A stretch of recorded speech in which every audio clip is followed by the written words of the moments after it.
Price Lord. நான் Deborah.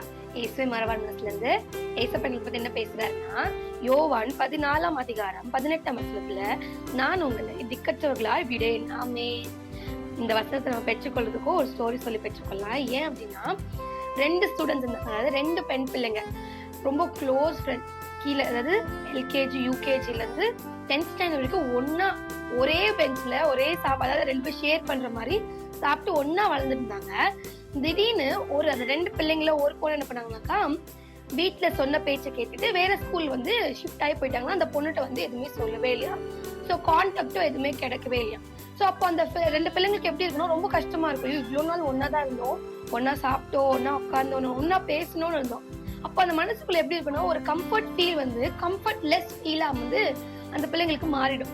ஆனா நம்ம ஆண்டவர் இயேசு கிறிஸ்து நம்மளை விட்டு பரலோகத்துக்கு போகும்போது என்ன சொல்லிட்டு, நான் உங்களை திக்கற்றவர்களா விட மாட்டேன், கம்ஃபர்ட்லெஸ்ஸா நான் விட மாட்டேன், உங்களுக்காக ஒரு தேற்றவாளை நான் அனுப்புறேன்னு சொல்லி நமக்காக ஒரு தேற்றவாளை அனுப்பி நம்ம கூட இருந்து நமக்குள்ள வைத்துட்டு ஆண்டவர் என்ன பண்ணிருக்காரு, இயேசு கிறிஸ்து பரலோகத்துக்கு வந்து நமக்காக பறிஞ்சு பேசுறதுக்காக போய் உட்கார்ந்து திரும்பி வரணும்னு சொல்லியிருக்காரு. அவரோட வருகைக்காக நம்ம என்ன பண்ணணும், காத்திருக்கணும், ஒவ்வொரு நாளும் காத்திருக்கணும்.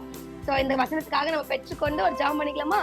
நன்றி தகப்பனே, நேற்றும் என்றும் என்றும் மாறாததே அப்பா, இந்த வசனத்தை கொடுத்ததுக்காக ஸ்தோத்திரம். நீங்க எங்களை எப்பவுமே கம்ஃபர்ட் பண்றதுக்காக, நீர் எங்களுக்கு ஒரு கம்ஃபர்ட் கொடுத்ததுக்காக ஸ்தோத்திரிக்கிறோம். இயேசுவின் நாமத்தில் பிதாவே, ஆமென்.